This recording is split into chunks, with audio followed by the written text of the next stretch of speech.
Ce n'est pas parce que nous sommes en été qu'il n'y a plus de gens qui perdent leur logement, c'est une catastrophe. Pour aider ces gens devenus SDF, il existe en région liégeoise une ASBL qui s'est créée récemment, c'est la ASBL Benoît et Michel.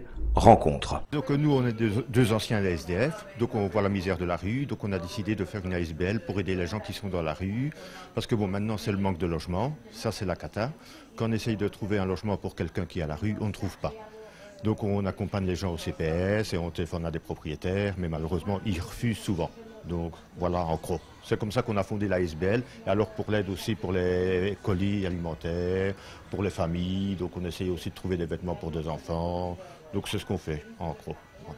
Vous avez lancé il n'y a pas longtemps le défi à 2 euros. On peut expliquer de quoi il s'agit exactement? Oui, donc moi j'ai vu ça sur internet, le défi avec les boissons. Donc je trouvais 2 euros, c'est le prix d'un pain ou d'une bière. Donc avec ce défi-là, les gens se filment et ils nominent 5 personnes. Donc ces 5 personnes-là versent sur le compte de la SBL 2 euros.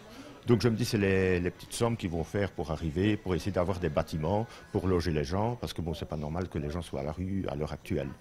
Donc, parce que ce qui nous manque, c'est les logements et les locaux aussi pour poursuivre les aides pour les colis alimentaires. Donc en gros, voilà. Victimes collatérales du Covid-19, Julie et Thierry ont perdu leur logement récemment. Pour eux, ce fut également une véritable catastrophe. Oui, effectivement, ça a été une catastrophe pour nous parce qu'en fait, ici, on s'est retrouvés à la rue du jour au lendemain. Tout simplement pourquoi? Parce qu'on était tombé sur un logement insalubre qui a été reconnu par la ville où on était. Et avec la mesure de confinement, on n'a pas pu chercher comme on voulait, ou soit les agences intérim nous disaient que ce n'était pas possible. Et notre renom était tombé justement durant cette période de confinement. Donc ça a été franchement la catastrophe pour nous.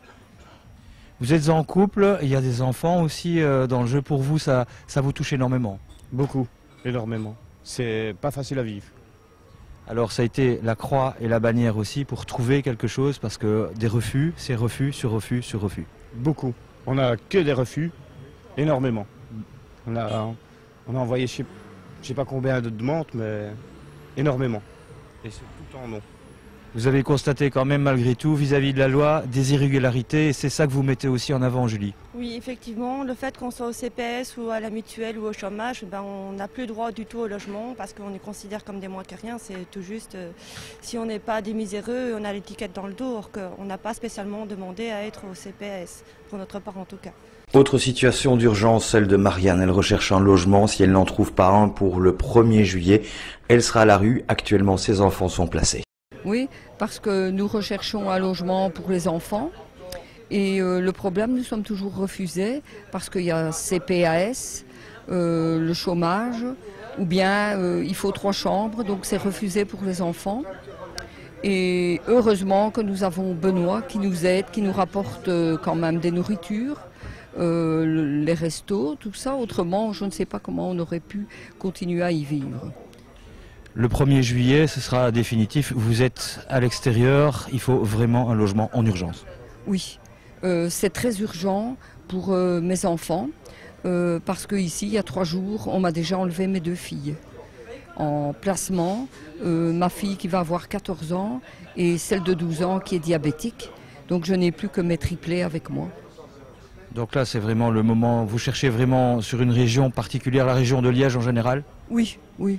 Oui, aux alentours de Liège, on aimerait bien trouver ça le plus vite possible pour garder nos enfants. Bon, on est maman, on y tient. La question coronavirus, vous avez eu ce problème aussi? Oui, oui, on a eu beaucoup de refus, maisons en attente et tout, quoi.